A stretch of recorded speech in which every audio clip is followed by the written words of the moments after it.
Tren fashion di seluruh dunia telah dimulai sejak ribuan tahun yang lalu. Banyak dari fashion ternyata merupakan bagian dari sebuah budaya, namun memiliki arti yang lebih dalam. Dalam bermacam bentuk atau cara, berpakaian dan berdandan tertentu akan mencerminkan keadaan dan perilaku budaya pada suatu masa. Ternyata beberapa di antaranya adalah tren fashion yang cenderung membuat tidak nyaman pelakunya. Seperti apakah tren yang ternyata bagian dari budaya yang cenderung menyakitkan dan bahkan mematikan itu?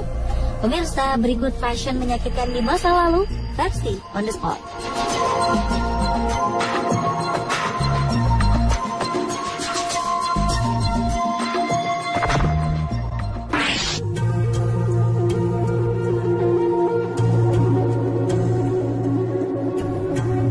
Foot binding atau tradisi membebat kaki adalah sebuah tradisi masyarakat Cina yang bertujuan untuk menghentikan pertumbuhan pada kaki perempuan. Budaya yang bertahan selama 1000 tahun ini dimulai sekitar abad ke-10, di mana umumnya hanya seorang putri dari kalangan bangsawanlah yang dapat melakukannya. Dahulu, masyarakat Cina menganggap bentuk kaki yang kecil dan mungil melambangkan sensualitas di mata para pria. Oleh karenanya, kaum perempuan seolah berlomba untuk memiliki bentuk kaki semungil mungkin. Namun sebenarnya, tradisi ini memberikan penderitaan besar bagi para perempuan Cina. Peningkatan kaki biasanya dimulai sejak anak berumur antara 4-7 tahun. Proses pembebatan kaki ini biasanya dilakukan di musim dingin, agar rasa sakit dapat dikurangi karena pengaruh suhu yang membuat kaki mati rasa. Hasil pembebatan berupa bentuk kaki yang mungil dengan ukuran antara 7 hingga 9 cm akan didapat setelah 2 tahun lamanya.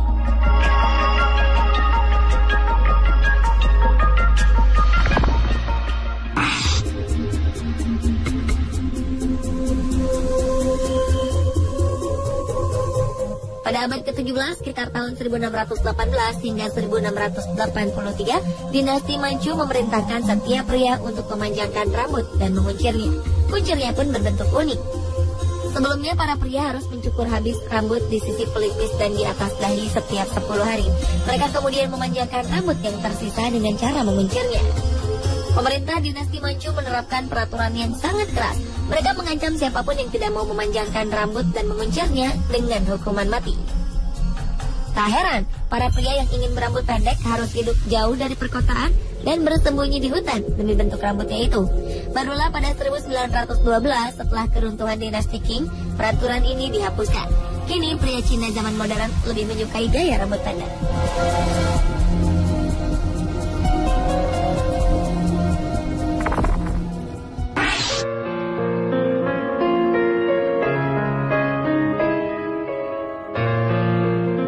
Selanjutnya adalah crinoline, tren busana wanita Eropa di tahun 1700-an.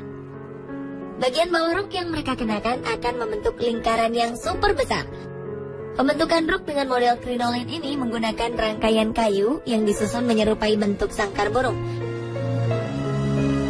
Pemakaian rangka kayu ini tentu saja akan membuat pemakainya menjadi tidak nyaman, karena membuat pakaian menjadi sangat berat. Hal ini juga akan menyulitkan mereka untuk duduk di saat lelah. Tak jarang, para wanita yang memakai crinoline ini sebenarnya merasa tidak suka dengan gaya busana seperti pada waktu itu. Mereka merasa seolah hidup di balik sebuah sangkar yang membelenggu kebebasannya. Pada masa revolusi Perancis, pemakaian crinoline ini merupakan lambang kaum bangsawan. Kini, crinoline masih sering ditemukan dalam beberapa acara di kerajaan, dengan desain dan ukuran yang tentu berbeda dengan bentuk crinoline di zaman Victoria.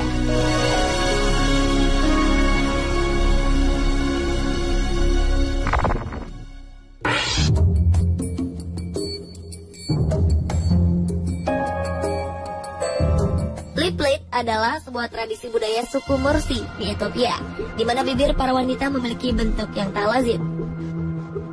Dalam budaya suku Mursi, tingkat kecantikan kaum perempuan biasanya ditentukan dari besarnya bentuk bibir mereka. Semakin lebar bibir yang mereka punya, maka akan terlihat semakin cantik di mata pria. Karena pandangan ini, banyak wanita berusaha sekuat tenaga untuk melebarkan bibirnya. Mereka menggunakan sebuah piring yang terbuat dari tanah liat yang diameternya dapat mencapai 20 cm. Biasanya pelebaran bibir ini mulai dilakukan saat memasuki usia 18 tahun menjelang waktu pernikahan mereka. Sekitar 6 hingga 12 bulan sebelum pernikahan digelar, bibir sang gadis akan disayat oleh ibunya. Setelah itu, sebuah pasak kayu akan diletakkan untuk membuat bibir tetap terbuka hingga lukanya mengering. 2-3 minggu kemudian, pasak kayu itu akan diganti dengan piring dari tanah liat.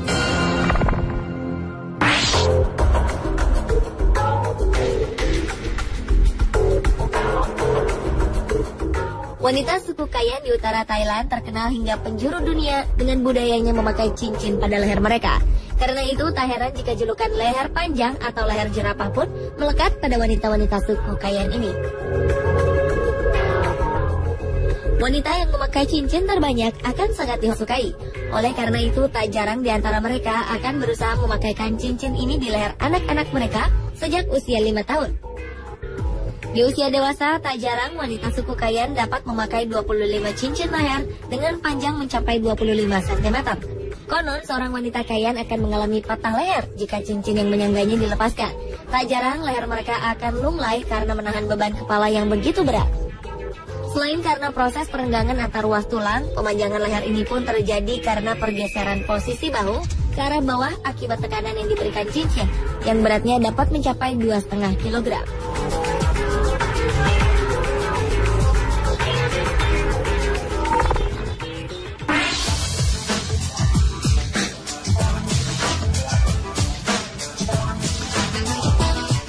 Berikutnya adalah bagian dari budaya suku Dayak di Kalimantan. Para wanita di sana memiliki telinga yang panjang. Kondisi ini menunjukkan bahwa ia adalah seorang bangsawan, sekaligus untuk membedakan dengan perempuan yang dijadikan budak karena kalah perang atau tidak mampu membayar hutang. Proses pemanjangan ini kebanyakan dimulai sejak bayi baru lahir. Pada telinga mereka akan diberi lubang dan pemberat agar daun telinga menjadi lentur dan memanjang. Agar daun telinga menjadi lebih panjang, biasanya pemberat berupa logam berbentuk lingkaran gelang atau berbentuk gasing ukuran kecil. Dengan pemberat ini, daun telinga akan terus memanjang hingga beberapa sentimeter. Tidak ada yang tahu pasti kapan tradisi memanjangkan telinga ini dimulai. Namun sayang, kekayaan budaya ini kini semakin ditinggalkan dan nyaris punah.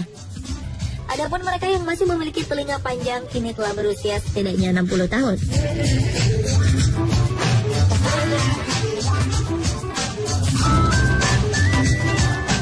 Pemirsa, itulah fashion menyakitkan di masa lalu versi On The Spot.